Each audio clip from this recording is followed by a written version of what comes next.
Imagine this. You're transported back to the 6th century BC, to the sprawling, powerful empire of ancient Babylon. The year is 593 BC. For the people of Judah, it's a time of profound loss and despair. They've been torn from their homeland, forced into exile. Picture them now, gathered by the shimmering banks of the Kebar River, their spirits as restless and troubled as the waters flowing before them. They are far from home, surrounded by a foreign culture, their future a complete unknown. It's in this setting, a landscape of desolation and uncertainty, that a figure emerges who will forever change the course of spiritual history. His name is Ezekiel, son of Buzi. He's a young priest, just 30 years old, and his life is about to take a turn he could never have imagined. Ezekiel was raised and trained for a specific purpose: to serve in the magnificent Temple of Jerusalem, the very heart of his people's faith. It was a life of sacred duty, of ritual, of closeness to the divine. But now, that life is a distant memory. He's in exile, just like his countrymen, living in a land that feels alien and unwelcoming. 1,000 miles from the holy city he was meant to serve, the temple, the center of his world, is out of reach. Yet, in this moment of apparent defeat, something extraordinary is about to happen. The divine has a different, much grander plan for him. One day, as Ezekiel stands by the river, the heavens themselves seem to tear open. A whirlwind of fire and light descends, a storm from the north. Out of this celestial tempest, he sees something beyond human comprehension.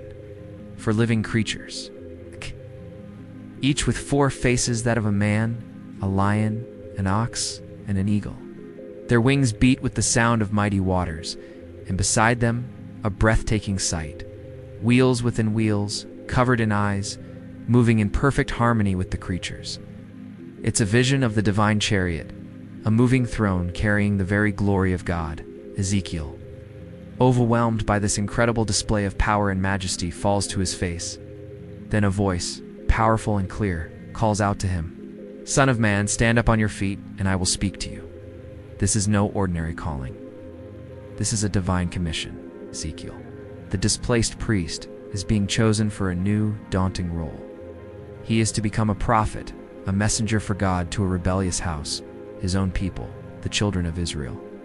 He is told they are stubborn and hard-hearted, but his mission is to speak the words of God to them, whether they choose to listen or not. To prepare him, he is handed a scroll, written on both sides with words of lamentation, mourning, and woe. And then comes a truly strange command. He is told to eat the scroll. As Ezekiel obeys, something amazing happens.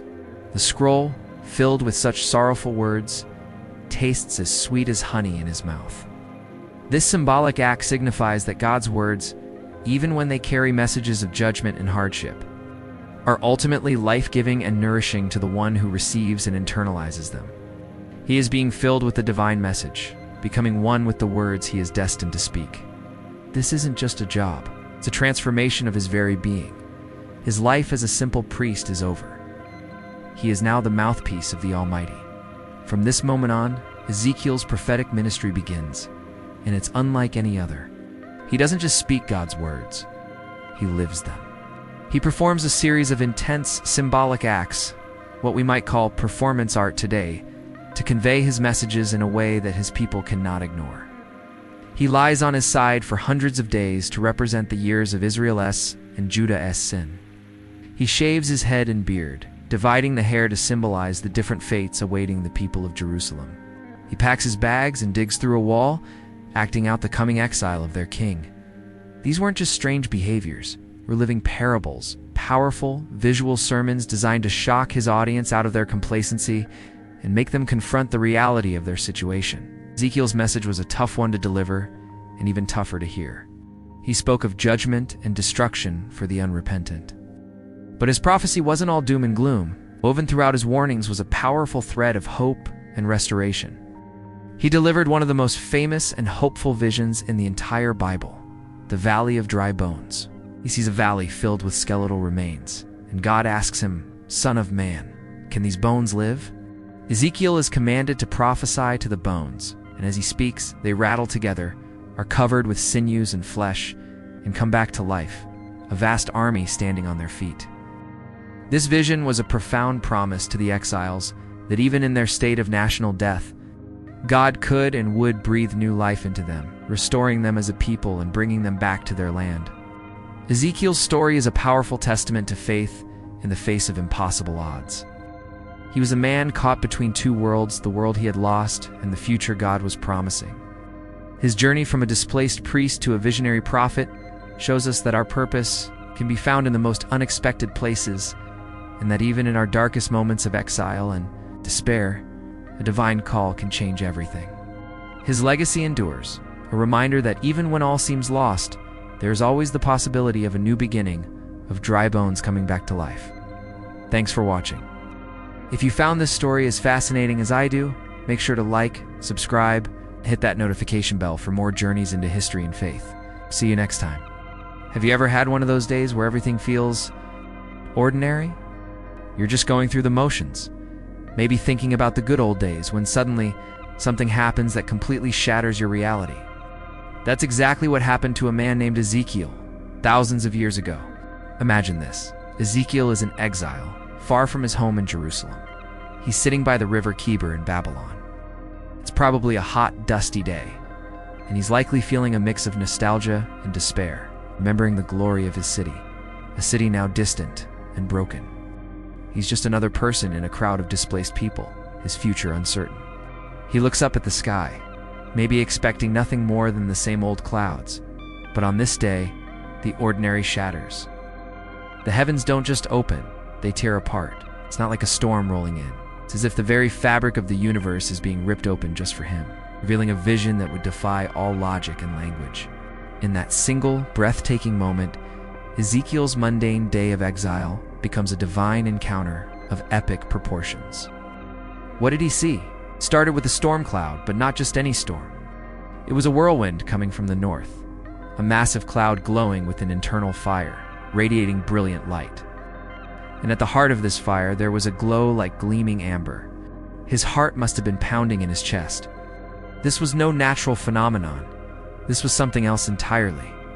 And then, from within the fire, shapes began to emerge. For living beings, first glance they had a human-like form, but the details were otherworldly. Each one had 4 faces and 4 wings. One face was human, representing intelligence. Another was a lion, symbolizing dominion and power. The third was an ox, a picture of strength and service. And the fourth was an eagle, signifying speed and a heavenly perspective. These creatures moved with purpose, straight forward, without ever turning. Wherever the spirit directed them to go, they went. Beneath these incredible beings were wheels. But these were no ordinary chariot wheels. They were described as a wheel within a wheel, complex and awe-inspiring. The rims of these wheels were high and terrifying, and they were covered all around with eyes. Eyes, imagine that. Wheels that could see, that moved in perfect sync with the living creatures. When the beings moved, the wheels moved. When they stopped, the wheels stopped. They were a single, unified, living machine of divine purpose. As Ezekiel's gaze traveled upward, he saw something stretched out over the heads of these living creatures. It was an expanse, a firmament that sparkled like awesome ice or crystal. It was both terrifying and beautiful. The sound of their wings was like the roar of mighty waters, like the voice of the Almighty, a tumultuous sound like the noise of an army. When they stood still, they lowered their wings, and a profound silence must have fallen, a silence filled with anticipation. And then, above this crystal expanse, Ezekiel saw there was a throne that looked like it was carved from a single magnificent sapphire stone. It shimmered with a deep celestial blue, and seated on this throne was a figure. The figure had the appearance of a man, but he was surrounded by a radiant glow. From his waist down, he looked like fire, and from his waist up, he shone with a brilliant light, like that gleaming amber from the storm cloud. Encircling this majestic figure was a rainbow, as vibrant and beautiful as the one you see in the clouds on a rainy day. This was it. This was the appearance of the likeness of the glory of the Lord. Faced with this indescribable, overwhelming sight, what could Ezekiel do? What would any of us do? He fell. He fell on his face, humbled and awestruck in the presence of this divine majesty. His ordinary day, his feelings of loss and exile, were all consumed by this one powerful vision. And in that moment of complete surrender, he heard a voice speaking to him, a voice that would change his life and the course of history forever. Ezekiel's vision is a powerful reminder that even in our darkest and most ordinary moments, when we feel lost and far from home, the divine can break through in the most unexpected and spectacular ways. It challenges our perception of reality and invites us to look beyond the veil of the everyday. Thanks for watching, and if you found this story as mind-blowing as I did, don't forget to like and subscribe for more journeys into the extraordinary. Imagine you're standing by a river, the Chebar River, in ancient Babylon. You're in exile, far from home, surrounded by fellow captives. Life feels bleak, uncertain. Then suddenly, the sky rips open. A whirlwind roars from the north, a massive cloud flashing with fire, and at its center, something glows like polished amber. This isn't just a storm. This is the heavens themselves descending. This is what the prophet Ezekiel experienced. Out of this fiery spectacle emerged 4 living creatures, each with 4 faces, a human, a lion, an ox, and an eagle. Their wings hummed with a powerful, constant sound, and they moved in perfect unison, straight forward, without ever turning. Beside each creature was a wheel within a wheel, covered in eyes all around. The structure was impossibly complex, yet it moved with a single unified purpose. The spirit of the creatures was in the wheels, and when they moved, the wheels moved with them. Above these incredible beings, something even more breathtaking appeared, a vast expanse, like a sheet of awe-inspiring crystal, sparkling in the light. And above this expanse, a throne that looked like it was carved from sapphire. And sitting on this throne was a figure radiant and glorious, with the appearance of a man, yet bathed in fire and brilliant light from his waist up and from his waist down. Surrounding him was a radiance like a rainbow in the clouds on a rainy day.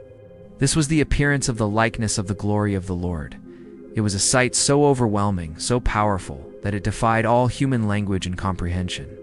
The sheer holiness and majesty of God were on full display, a celestial vision breaking into the mundane reality of exile. Faced with this divine manifestation, what could a mere mortal do? Ezekiel did the only thing he could. He fell flat on his face, prostrate on the ground, completely overcome by the divine glory that filled his senses. He was humbled, awestruck, and utterly silenced by the presence of his Creator. But this vision wasn't just a light show to impress a captive priest. It was a prelude, the beginning of a profound and life-altering calling. While Ezekiel lay there face to the ground, a voice echoed through the vision, a voice that was both terrifying and comforting. It was the voice of God, and it spoke directly to him. The voice commanded him, "Son of man, stand up on your feet and I will speak to you." Think about that moment. The God who commands celestial beings, who sits on a throne of sapphire, whose glory is like a consuming fire, was now speaking to a man lying in the dust. He wasn't just showing his power. He was initiating a conversation. He was calling Ezekiel to a specific, critical mission. With a mix of reverence and holy fear, Ezekiel felt a spirit enter him, lifting him to his feet. He was now standing, ready to receive the words of the Almighty, prepared to become the messenger for the very God whose glory he had just witnessed. His life and the course of history for his people would never be the same again. This incredible encounter was just the beginning of Ezekiel's journey as a prophet, a mouthpiece for God in a time of crisis. Thank you so much for joining me on this deep dive into Ezekiel's incredible vision. If this story moved you, please hit that like button and subscribe for more explorations into these powerful narratives. See you in the next video. Have you ever felt like you were being called to do something really, really hard? Something that you knew would be a massive challenge, where people might not even listen to you? If so, you're in good company.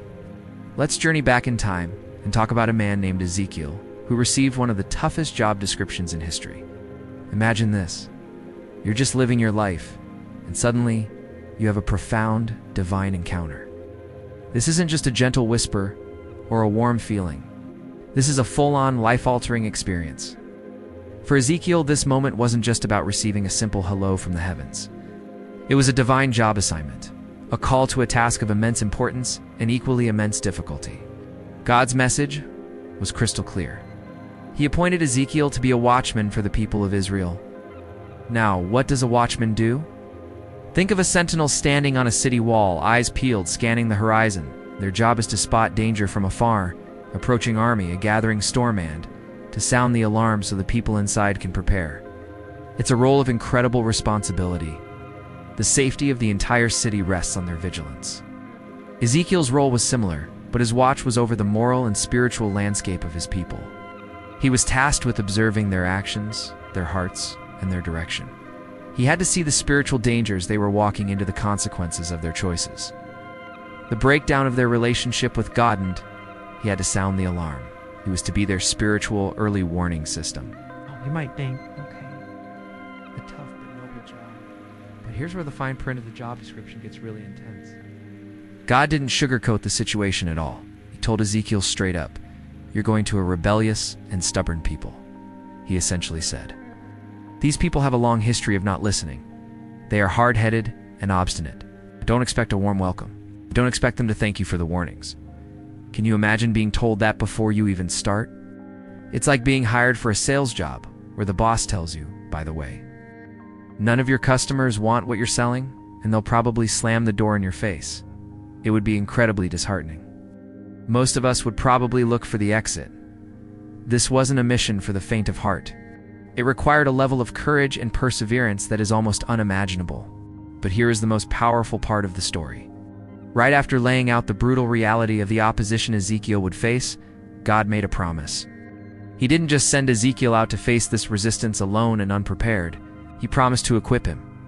God said something truly remarkable. He would make Ezekiel's face as hard as his opponents' faces, and his forehead as hard as their foreheads. This is such a powerful image. It's not about physical toughness. It's about spiritual and emotional resilience. God was saying, "They will be stubborn, but I will make you more resolute. They will be defiant, but I will make you unshakable. I will give you the strength not just to endure their resistance, but to stand firm in the face of it, day after day." He was essentially armoring Ezekiel's spirit for the battle ahead, making him as hard as diamond, tougher than flint, so that he would not be broken by the very people he was sent to save. This wasn't about making Ezekiel aggressive or confrontational. It was about giving him the divine fortitude to carry out his mission without being crushed by rejection or discouraged by the lack of results. His job wasn't to force them to change. His job was to be faithful in delivering the message. The outcome was in their hands, but the delivery was his sacred duty. And so, with this divine commission and this incredible promise of strength, Ezekiel began his prophetic mission. He stepped into his role as the watchman, ready to speak truth to a people who desperately needed to hear it, whether they wanted to or not. The story of Ezekiel's calling is a profound reminder that when we are called to difficult tasks, we are not called to face them with our own limited strength. The same God who calls us also equips us, promises to provide the resilience, the courage, and the perseverance we need to stand firm, even when the world around us is pushing back. So whatever hard thing you might be facing, remember the watchman, and remember the God who makes us strong for the journey. Thanks for watching today. If this story resonated with you, be sure to like this video and subscribe to the channel for more content like this. We'll see you in the next one. Have you ever felt completely cut off from everything you know? Lost, alone, maybe even forgotten by God? So you're not alone? Thousands of years ago, a whole nation felt exactly this way. They were the Israelites, exiles in Babylon, and they were at a breaking point. Ripped from their homeland, their temple destroyed, they were drowning in despair and doubt. Had God abandoned them? Was their story over? This is where a man named Ezekiel steps onto the stage of history. Imagine the scene. A foreign land, a defeated people. Their faith is hanging by a thread. They're surrounded by a culture that doesn't know their God. It would have been so easy for them to just give up, to assimilate and forget who they were. They were standing at a critical moment, on the verge of losing not just their homes, but their very identity as a people chosen by God. Into this darkness, God sends a voice. Not just any voice, but the voice of Ezekiel. Ezekiel's task was monumental. He had to convince these desperate and skeptical exiles that God hadn't forgotten them. He had to persuade them that even in captivity, even without their temple, God was still with them, still cared for them, and still had a plan. He wasn't just a preacher giving sermons. He was a messenger on a mission to rekindle a dying flame of hope. He became the voice reminding them who they were always meant to be: a holy nation, set apart for God. Now, here's where Ezekiel's story gets truly unique. His mission went way beyond just words. In a world saturated with noise, how do you make a message stick? God instructed Ezekiel to do something extraordinary. He told him to live out the prophecies. Ezekiel's own life became a series of symbolic actions, like vivid real-life dramas played out for everyone to see. He wasn't just speaking the message. He became the message. He was a living, breathing instrument of God's communication to the nation. Think about the power of that. One day, Ezekiel lies on his side for over a year, symbolizing the years of Israel and Judah's sin. Another time, he shaves his head and beard, then divides the hair, using it to show the different fates awaiting the people of Jerusalem. Some would die by plague, some by the sword, and some would be scattered. He even packs a bag and digs through a wall, acting out the escape of a desperate exile. These weren't just strange performances. They were prophetic dramatizations designed to grab the attention of a people who had grown deaf to words alone. Can you imagine being one of the exiles watching this? You'd see your neighbor, the priest Ezekiel, doing these bizarre, unsettling things day after day. It would be impossible to ignore. You'd be forced to ask, what does this mean? And in that question, the door to God's message would swing open. Ezekiel's actions were a divine wake-up call, a visual language that cut through the despair and cynicism. He was showing them, not just telling them, the reality of their situation and the certainty of God's judgment. But it wasn't all doom and gloom. Woven through these dramatic acts of judgment was a thread of incredible hope. After depicting the fall of Jerusalem, Ezekiel's message pivots. He starts to speak of restoration, of cleansing, of a new heart and a new spirit.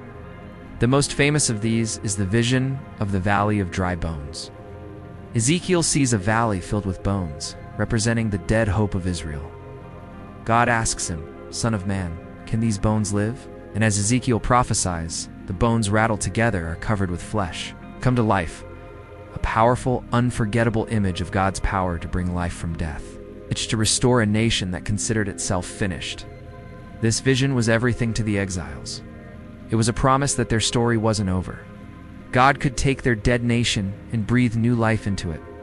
He would gather them from the nations where they were scattered and bring them back to their own land. Ezekiel's prophecies culminate in a grand, detailed vision of a new, restored temple, a symbol of God's presence, returning to dwell perfectly among his people. It was a future filled with hope, healing, and a renewed relationship with God.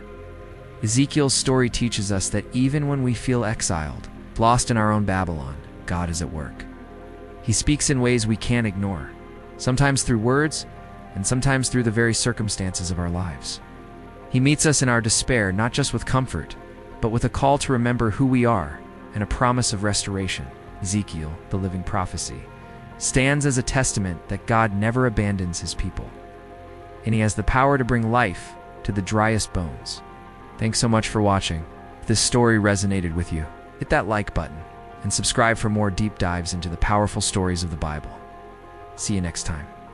Have you ever heard of a prophet who communicated God's messages through performance art? Let's talk about Ezekiel, one of the most dramatic and misunderstood figures in the Bible.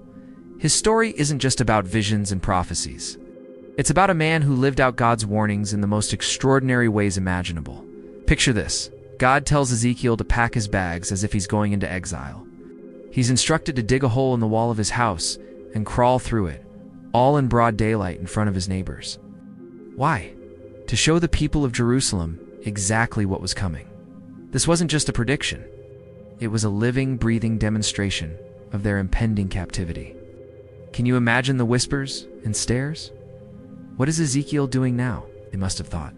But that was the point to get their attention, to make them stop and think. But that's just the beginning of Ezekiel's wild journey. In another powerful act, God commanded him to lie on his left side for 390 days. That's over a year. Each day represented a year of sin for the northern kingdom of Israel. He was only allowed to eat a specific, meager ration of bread baked over an unconventional fire, symbolizing the scarcity and defilement they would face during the siege. The conditions were harsh, designed to physically embody the weight of the nation's rebellion against God.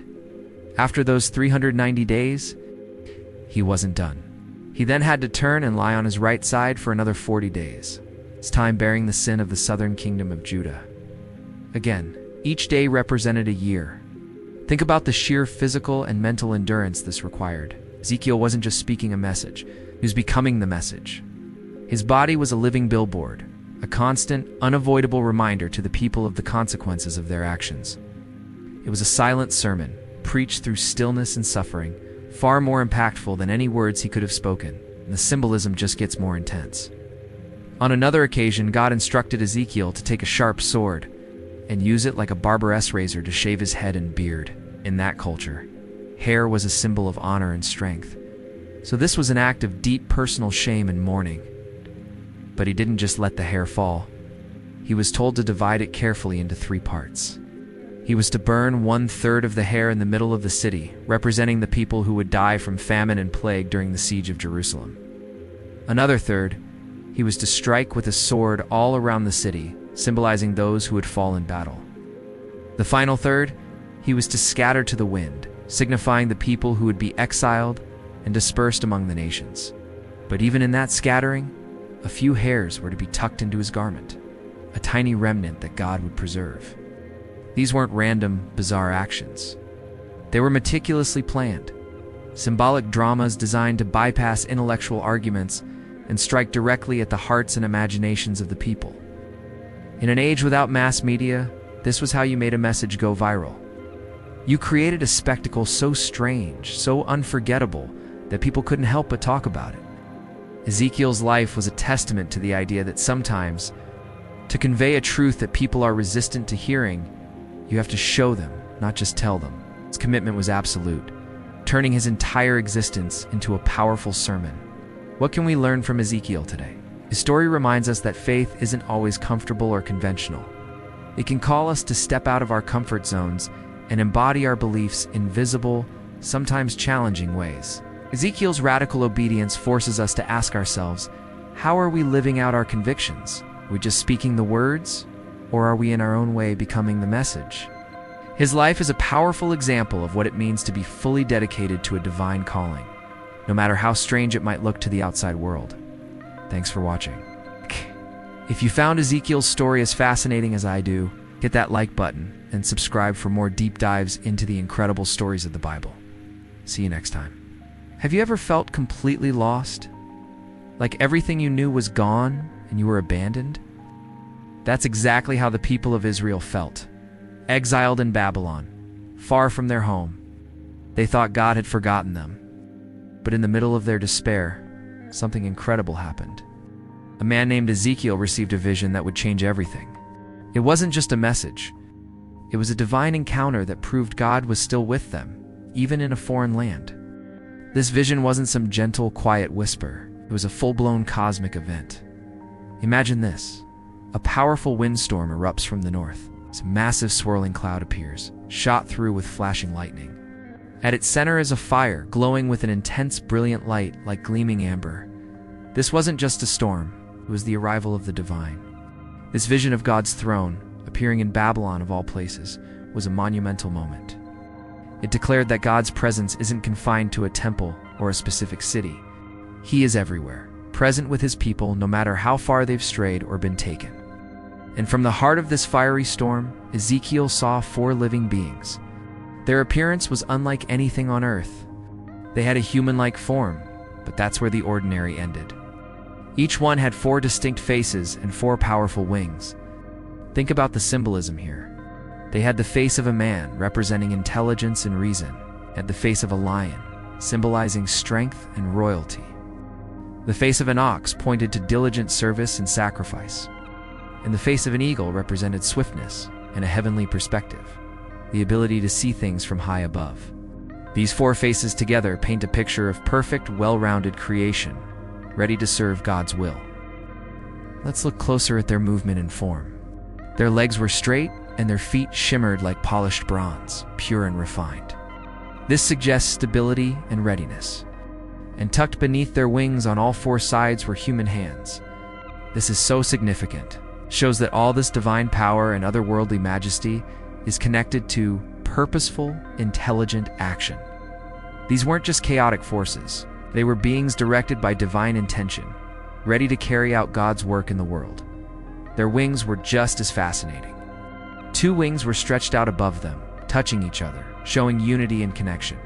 The other two wings covered their bodies, a sign of reverence and humility in the presence of the Almighty. Their movement was in perfect harmony. They moved straight forward, wherever the Spirit directed them, without ever turning. It was a picture of unwavering, unified purpose. And darting among them were flashes of light that looked like burning coals or torches, representing the dynamic, living energy of God's Spirit moving through them. And from this fire, lightning flashed out. It was a scene of awesome, terrifying power, but also of vibrant life. This whole vision was a powerful reassurance. It told the exiles, and it tells us today, that even when things look bleak and you feel judged or forgotten, God has not abandoned you. His power is active, His purpose is moving forward, and His presence is with you, wherever you are. This vision wasn't just about judgment. It was a profound message of hope, showing that God was still in control and still deeply cared for His people. What Ezekiel saw reminds us that our understanding of God is often too small. He is more majestic, more powerful, and more present than we can possibly imagine. The vision was a wake-up call, designed to awe the people out of their spiritual apathy and remind them of the glorious God they served. It was a promise that even in exile, a new beginning was possible. Thank you so much for joining me on this deep dive into Ezekiel's vision. If this story moved you, be sure to like this video and subscribe for more content that explores the incredible depths of faith. See you next time. Have you ever tried to imagine something truly beyond human comprehension? Something so vast, so intricate, it pushes the limits of our understanding? Today, we're diving into one of the most mysterious and awe-inspiring visions ever recorded. A description that has fascinated thinkers, artists, and theologians for centuries. Picture this. Beside each of four incredible living beings, there stands a wheel. But these are no ordinary wheels. They're described as wheels within wheels, a complex, interlocking system that defies simple mechanics.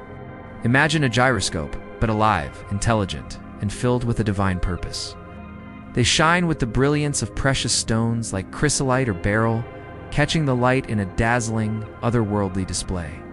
What's truly mind-bending is how they move. These wheels can go in any of the four cardinal directions: forward, backward, left, or right, without ever needing to turn. They glide effortlessly, a perfect testament to unrestricted movement. This isn't just about motion.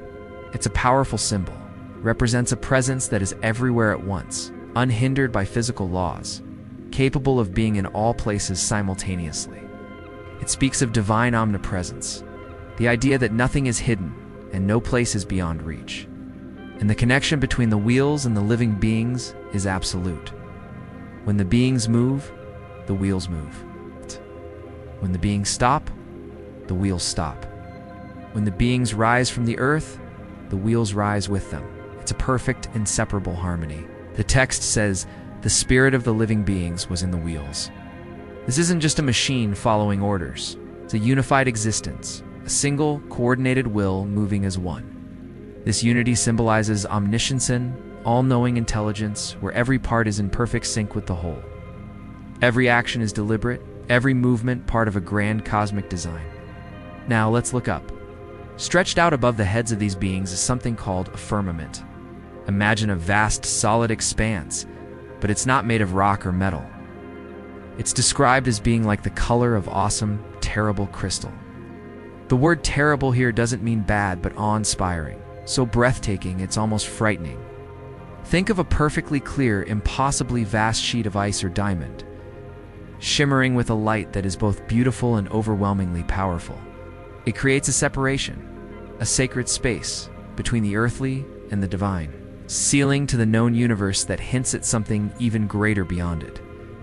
The sheer scale and terrifying beauty of this crystalline expanse are meant to inspire a profound sense of reverence and wonder. And what lies above this incredible, gleaming firmament? the climax of the vision. Above the expanse is the likeness of a throne. Its appearance is like a sapphire stone.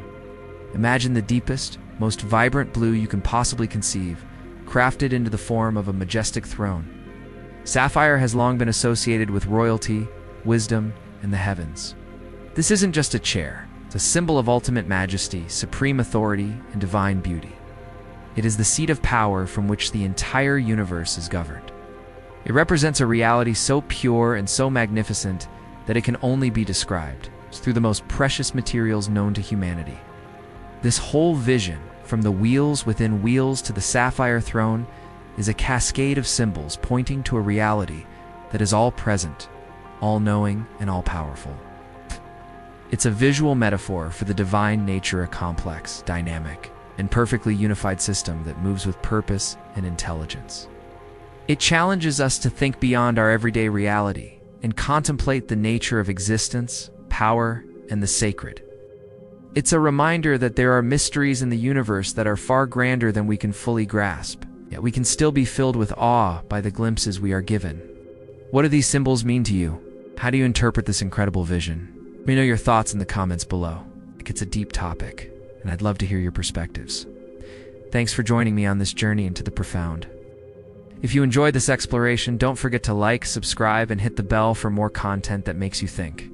See you next time. Have you ever tried to describe something so magnificent, so mind-blowing, that words just fall short? That is exactly the position the prophet Ezekiel found himself in when he was given a glimpse into the very throne room of God.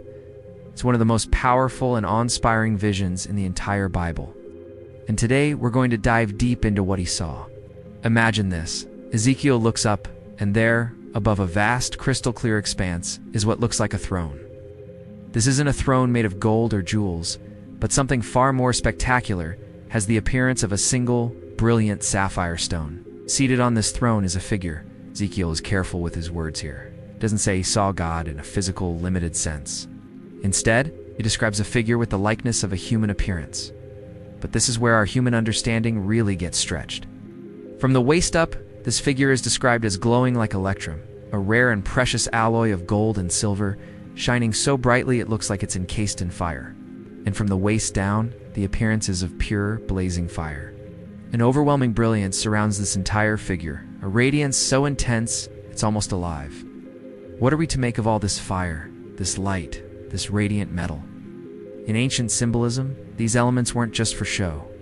Fire represents purity, power, and judgment. It consumes what is unworthy and refines what is precious. The brilliant light speaks of holiness, truth, and a glory that is utterly beyond our world. Ezekiel is using the most powerful imagery he knows to convey that this being is holy, mighty, and sovereign. He's not trying to paint a literal portrait, because how could you? He's communicating the asterisk character, asterisk, and asterisk nature, asterisk of the one on the throne. Then, Ezekiel adds another layer to this incredible vision. He says the brilliance surrounding the throne was like the appearance of a rainbow in the clouds on a rainy day. Now, what does a rainbow make you think of? Well, for Ezekiel, and for anyone who knew the story of Noah, the rainbow was a powerful symbol. It was the sign of God's covenant, his promise never again to destroy the world with a flood. It represents faithfulness, mercy, and hope. So here you have this stunning contrast.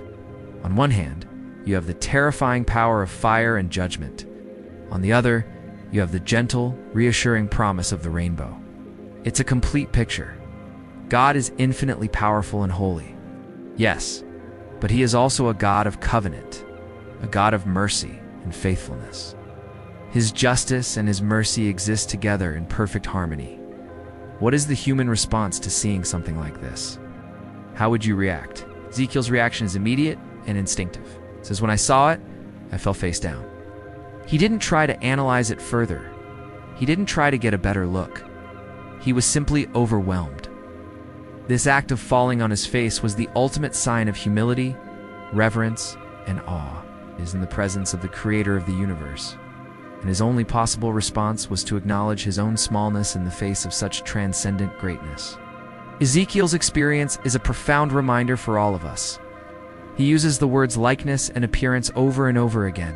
He's telling us that human language, our best art, our greatest music hit, can only ever be an approximation of divine reality. We can catch glimpses, we can use symbols and metaphors, but the true nature of God is beyond our full comprehension. And that's not a bad thing. It's a call to humility and wonder. This vision wasn't just for Ezekiel's benefit. It was the setup for the message he was about to receive and deliver. Before God speaks, he first reveals who he is. He establishes his absolute authority, his holiness, his power, but also his faithfulness. It's a powerful lesson. Understanding who God is comes before understanding what he says. So the next time you see a blazing fire or a beautiful rainbow, maybe think back to Ezekiel's vision. Think about the awesome power and the tender mercy of God. A reality so grand that the only true response is to fall down in wonder. Thanks for joining me on this journey into one of the most amazing visions ever recorded. If this story fascinated you, make sure to like, subscribe, and hit the bell so you don't miss our next exploration. See you next time. Imagine being ripped from your home, your city, your entire world, and dragged into exile. This was the grim reality for the people of Judah, taken captive to Babylon. Their temple, the very place they believed God dwelled, was hundreds of miles away. It felt like they had been abandoned, cut off from God's presence. But then, something incredible happened. A priest named Ezekiel, living among the exiles by the river Chebar, had a vision. It wasn't just any vision. It was a breathtaking, terrifying, and glorious sight. 4 living creatures, each with 4 faces and 4 wings, moved like lightning. Beside them were wheels within wheels, covered in eyes, moving in perfect sync with the creatures. Above them all, on a throne of sapphire, was a figure shining like fire, radiating the glory of the Lord. This wasn't a vision of the Jerusalem temple. This was God's glory, right there, in the heart of pagan Babylon. The message was earth-shattering.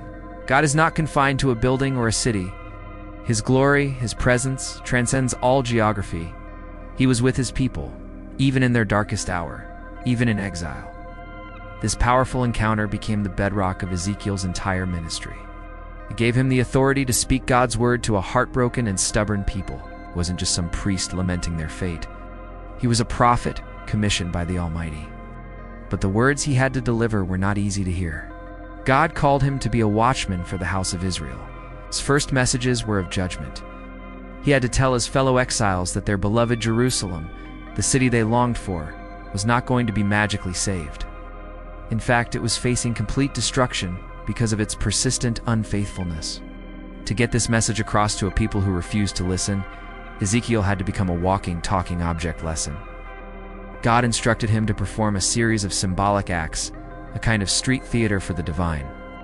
First, he took a clay brick and etched a map of Jerusalem on it.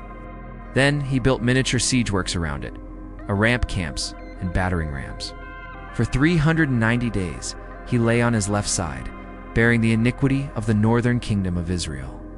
Then, he turned over and lay on his right side for 40 days, 1 day for each year of Judah's sin. Imagine the sight. A grown man lying on the ground day after day, next to a model of a city under attack. It was bizarre, it was public, and it was impossible to ignore. This wasn't just performance art. It was a living prophecy. His diet was part of the message too. God instructed him to bake bread with a mix of wheat, barley, beans, lentils, and millet. All cooked over a fire fueled in a way that symbolized the defilement they would experience. He had to ration his food and water, eating just a small amount each day. This wasn't about personal discipline. It was a powerful visual of the severe famine and scarcity that would grip Jerusalem during the coming siege. Every measured bite, every sip of water, was a warning of the desperate times ahead. Ezekiel even had to shave his head and beard with a sword, another shocking act for a priest. He then divided the hair into 3 parts. He burned 1/3 in the middle of his model city, struck another 1/3 with the sword all around it, and scattered the final 1/3 to the wind. This wasn't random. It was a prophecy of the fate of Jerusalem's inhabitants. A 1/3 would die by plague and famine inside the city. A 1/3 would fall by the sword outside its walls. And a 1/3 would be scattered among the nations, pursued by judgment. Through these dramatic and frankly strange actions, Ezekiel communicated God's unwavering message. He spoke of judgment, not to condemn, but to call for a recognition of why it was happening. He showed them the consequences of turning away from God. Even though his audience was often hostile and his message was harsh, Ezekiel's ministry began with that incredible vision of God's glory. It was a reminder then and now that no matter how far we feel we've strayed or been taken, God's presence is not limited. He can and does meet us right where we are. Thank you for watching. If you found this story from the life of Ezekiel interesting, please like this video and subscribe to our channel for more deep dives into history and faith. See you next time. Have you ever felt like you're in a valley of dry bones? A place where hope seems dead and gone? Where everything you once held dear has turned to dust? Oh, that's exactly where the prophet Ezekiel found himself. But what he saw there changed everything. Ezekiel's prophecies weren't just about judgment and doom. They were also a powerful testament to hope, restoration, and the unwavering faithfulness of God. Let's dive into one of his most famous visions, the Valley of Dry Bones. Imagine this scene. Ezekiel is led by the Spirit of God into a valley filled with bones, countless bones, and they are very dry. This isn't just a spooky image, it's a picture of utter hopelessness. These bones represent the nation of Israel in exile, scattered, defeated, and spiritually dead. They had lost their land, their temple, their king, and their connection to God. They were saying, "Our bones are dried up, and our hope is gone." Does that feeling sound familiar? Sometimes in our own lives, we can feel just as cut off, just as hopeless. But then God asks Ezekiel a startling question. "Son of man, can these bones live?" From a human perspective, the answer is a clear no. But Ezekiel, in his wisdom, replies, "O sovereign Lord, you alone know." He defers to God's power, and that's when the miracle begins. God commands Ezekiel to prophesy to the bones, to speak life into a situation that is lifeless. As Ezekiel speaks, there's a rattling sound. Bone connects to bone. Tendons and flesh appear on them, and skin covers them. An army of skeletons is reassembled, but they are still without life. Then, God commands Ezekiel to prophesy to the breath, the Spirit, to enter these bodies. And as the breath of God fills them, they stand up on their feet, a vast living army. This vision wasn't just a cool story. It was a profound promise to the people of Israel that God would bring them back from their graves in exile. He would gather them from the nations where they had been scattered and bring them back to their own land. It was a symbol of national and spiritual revival. God was showing them and us that no situation is too dead for his resurrecting power. What seems impossible to us is the very canvas on which God loves to paint his masterpieces of restoration. But Ezekiel's message of hope didn't stop there. God promised something even more radical than a physical return from exile. He promised an internal transformation. Through Ezekiel, God says, "I will give you a new heart and put a new spirit in you. I will remove from you your heart of stone and give you a heart of flesh."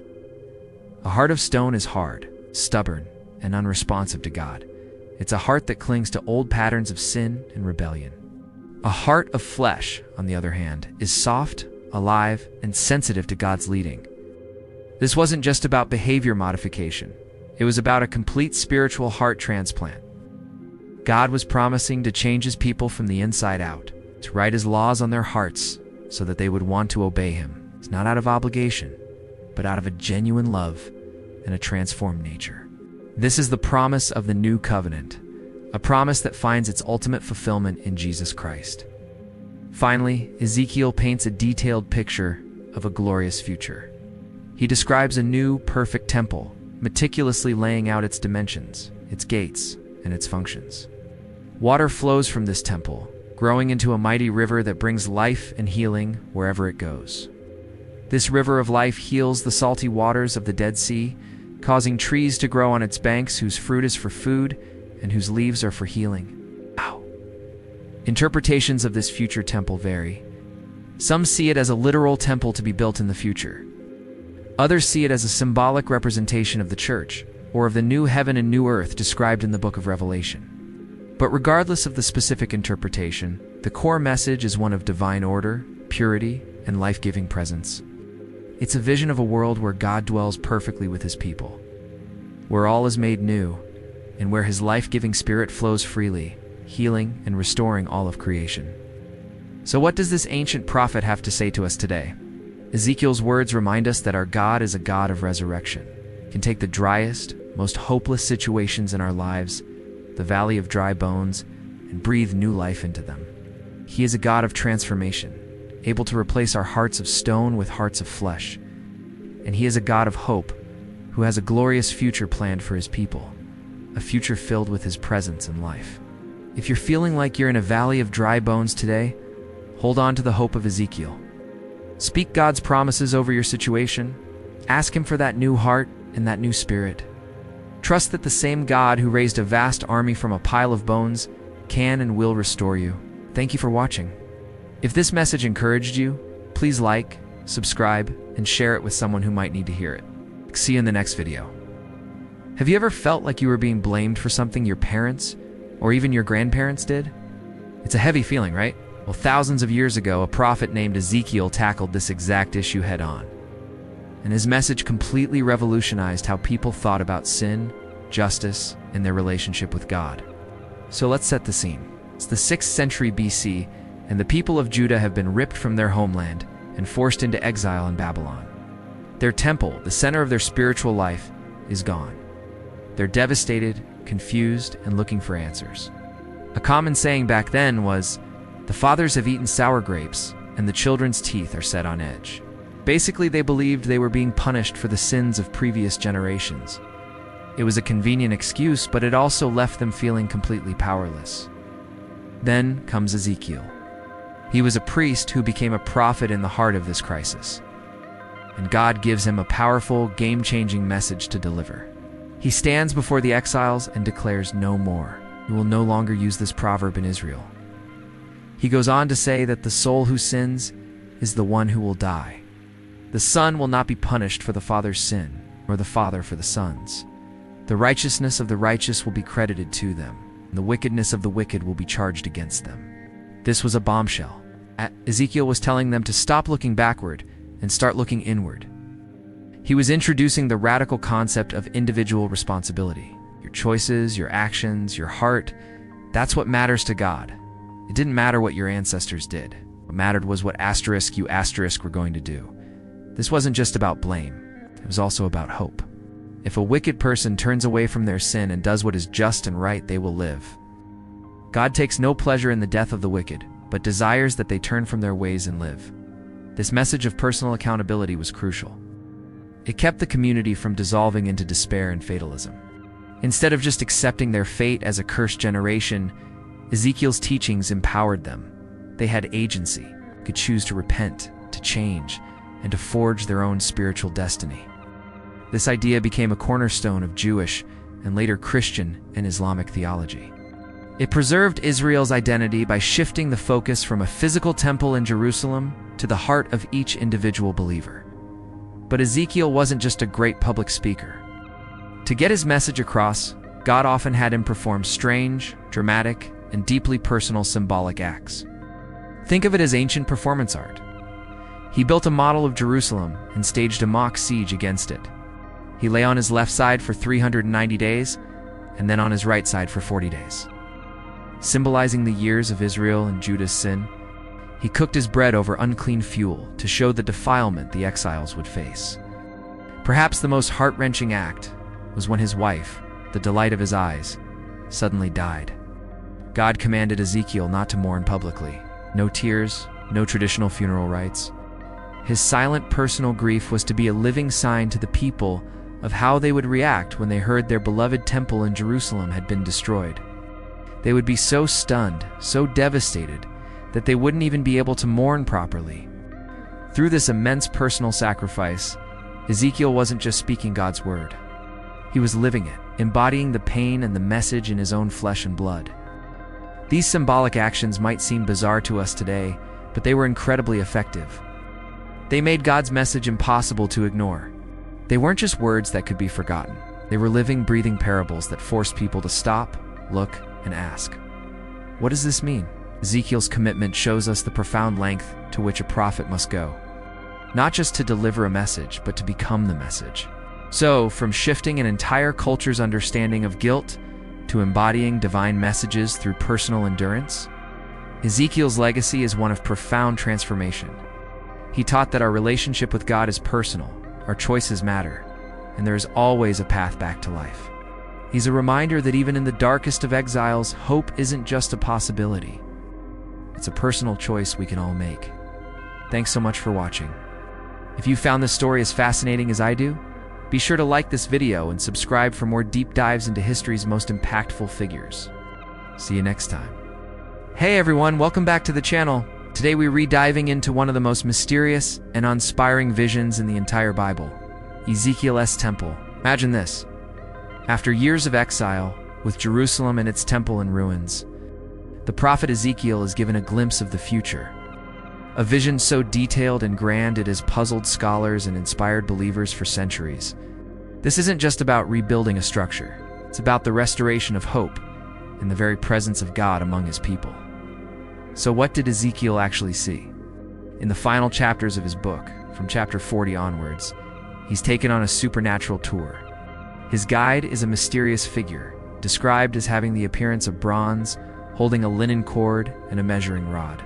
This guide meticulously measures every single part of a new, magnificent temple. We're talking about a structure of perfect symmetry and divine design, far grander than Solomon's original temple. The level of detail is just staggering.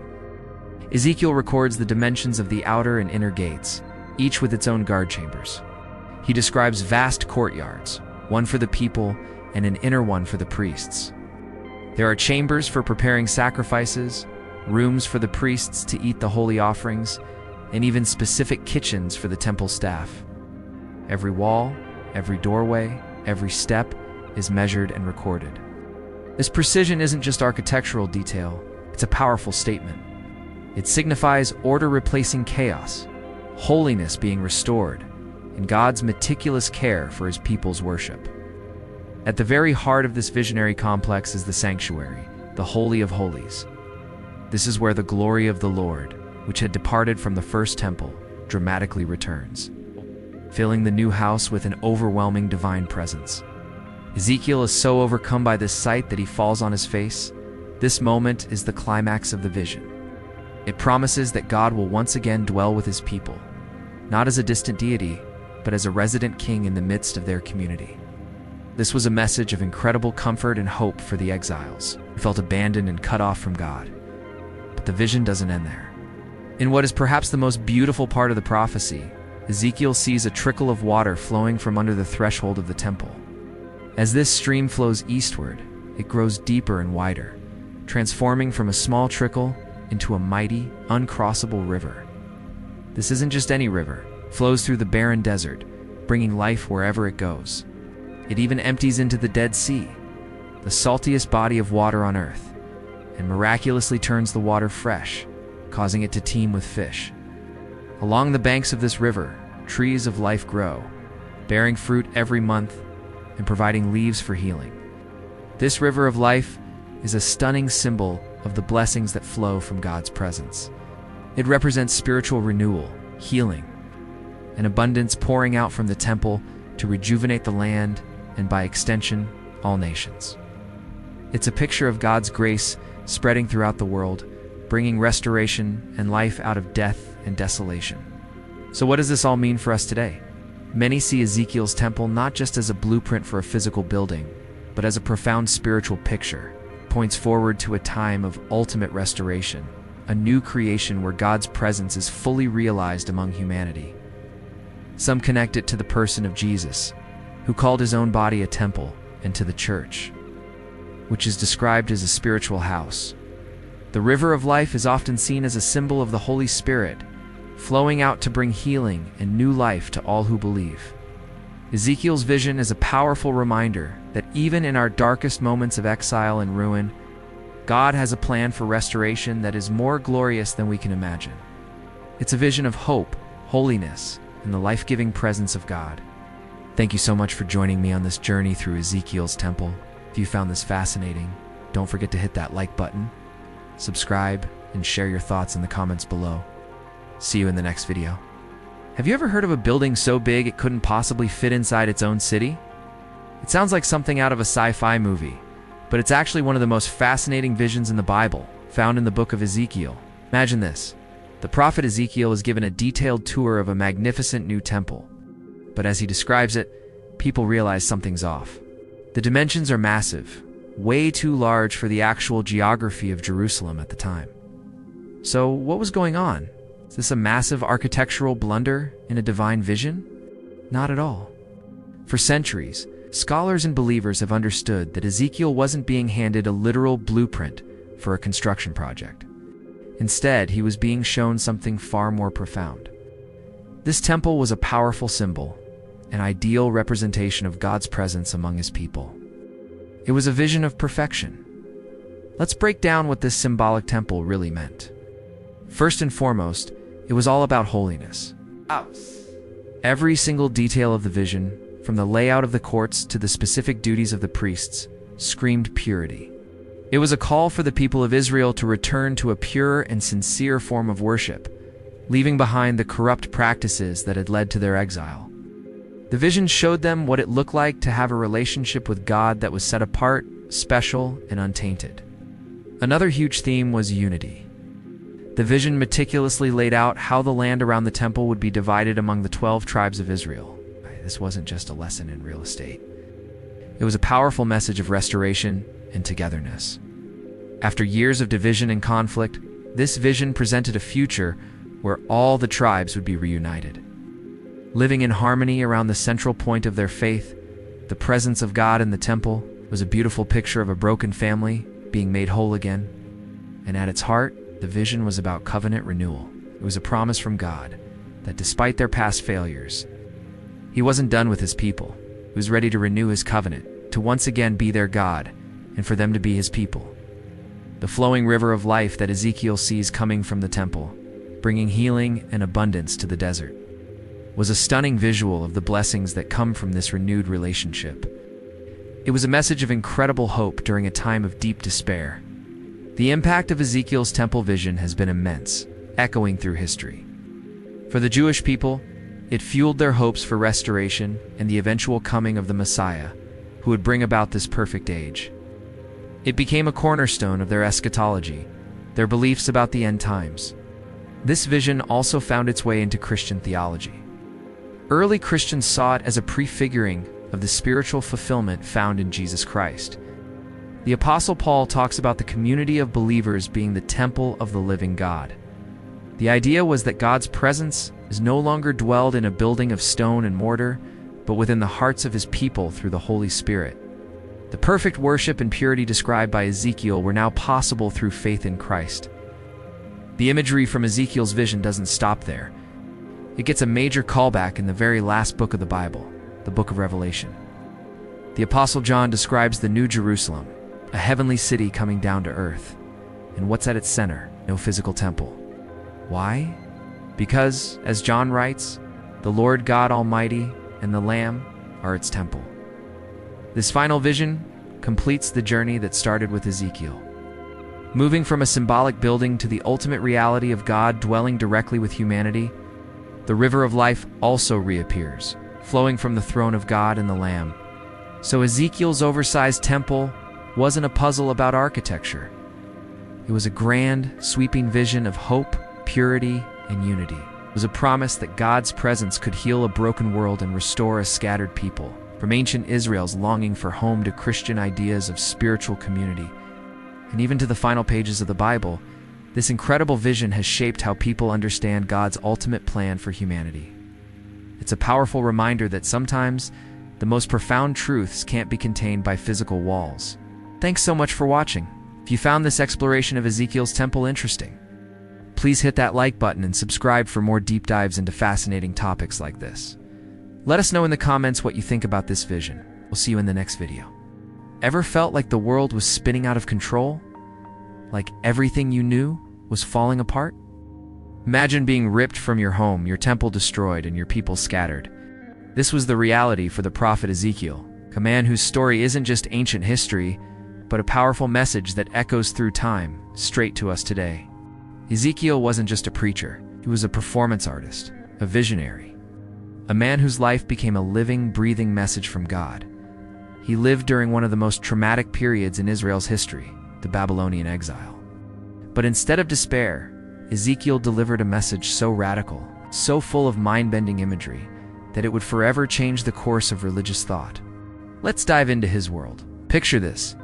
Ezekiel sees a celestial chariot, a whirlwind of fire with living creatures, each with 4 faces, and wheels within wheels covered in eyes. This wasn't just a wild dream, it was a profound statement. Even in Babylon, far from the Jerusalem temple, God was not confined. He was mobile, majestic, and still in absolute control. This vision of God's glory on the move brought immense comfort to a people who felt abandoned. It told them that God's presence wasn't tied to a building. It was with them wherever they were. But Ezekiel's messages weren't always comforting. He performed bizarre, symbolic acts to grab the people's attention.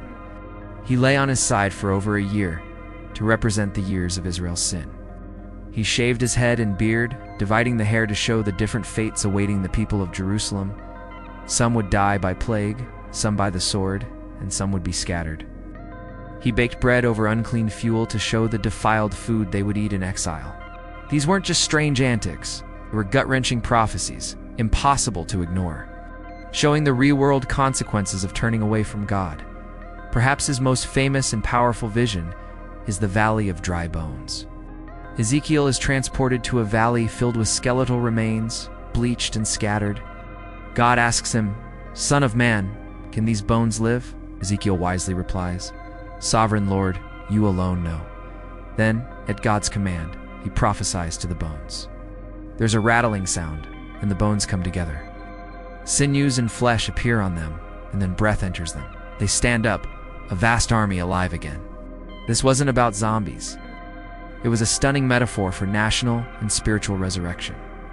For the exiled Israelites, who felt as dead and hopeless as those dry bones, it was a promise of unimaginable restoration. It declared that no situation is too far gone for God. He can bring life out of utter death, hope out of complete despair. This vision of renewal has given hope to countless people throughout history who have faced their own valleys of dryness. Ezekiel's influence didn't stop there. His detailed vision of a new, perfect temple at the end of his book laid the groundwork for future hopes of restoration and influence. Ideas about the New Jerusalem in the book of Revelation. His emphasis on individual responsibility, the idea that each person is accountable for their own sins, rather than just being part of a guilty nation, was a revolutionary concept that shaped both Jewish and Christian theology. So why does Ezekiel still matter? Because his story is our story. We all face moments of exile, times when we feel disconnected, lost, or that our world is falling apart. Ezekiel reminds us that even in the darkest of times, God is present and at work. He shows us that God's justice is real, but so is his mercy. Most importantly, he paints a breathtaking picture of hope, a promise that no matter how dry the bones, resurrection is always possible. Ezekiel's legacy is a testament to the fact that even in the midst of chaos, God is building a future full of life and restoration. Thanks for watching. If this story of incredible vision and hope inspired you, please hit that like button and subscribe for more journeys into the powerful stories that have shaped our world. See you next time.